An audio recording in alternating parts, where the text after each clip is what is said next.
I figure that every once in a while, it's good for us to just take a minute, gaze out upon the still waters, and then just start chucking stuff in and see what happens. But maybe that's just me.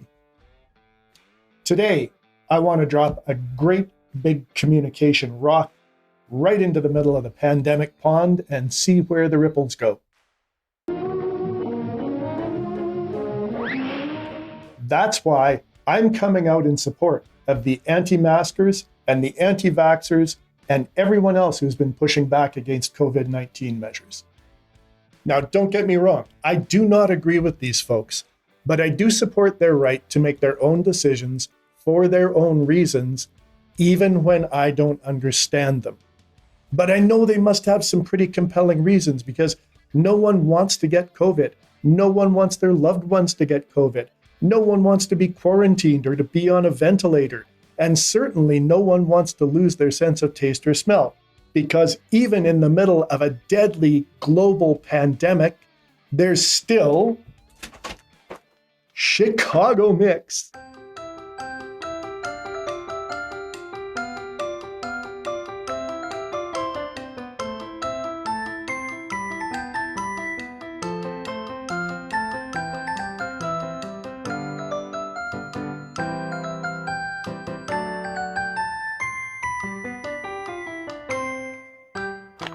Honestly, this stuff is so good.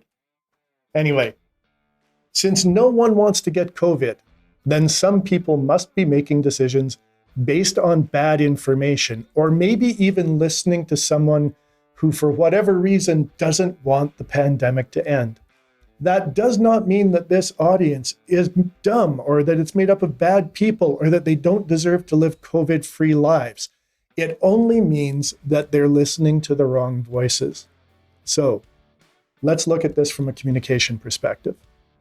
The easy thing to do with any resistive audience is to say, we can't talk to them. They're being unreasonable.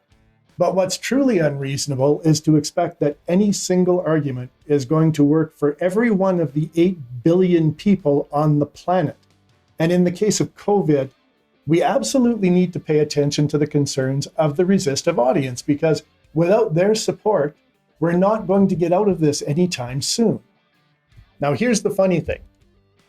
We really need these people on our side. We need their help. What do we usually do when we need somebody's help? We say, please help me, because we were raised to be polite.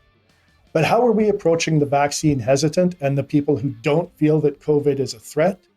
We're basically calling them names and pointing fingers. Well, you're stupid, and you're a bad person.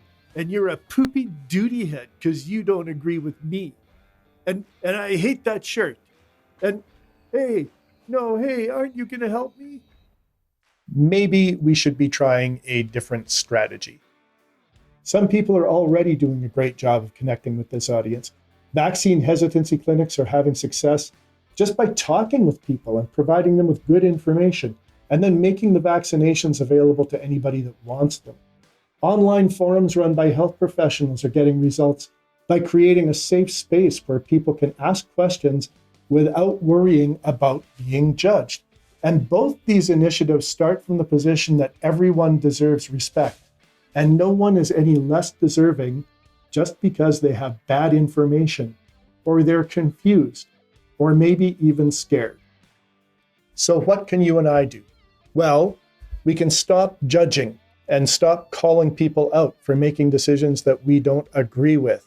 If we keep pushing, they're going to keep pushing back, because that's human nature. And since the audience always has the power in any communication, we're never going to get anywhere by directly opposing them. When we get right down to it, we're all just people doing our best to try and get through some really challenging times.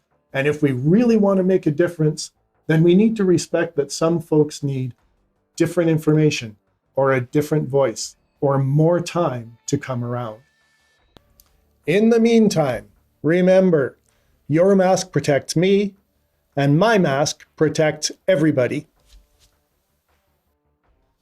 Because when you wear this sucker, people give you all the space that you need.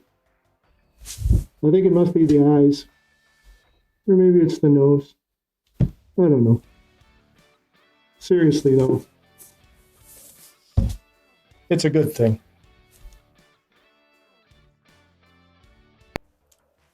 If you have a question about communication, or a suggestion for a topic you'd like us to cover, or a comment about our shows, drop us a note. We'd love to hear from you.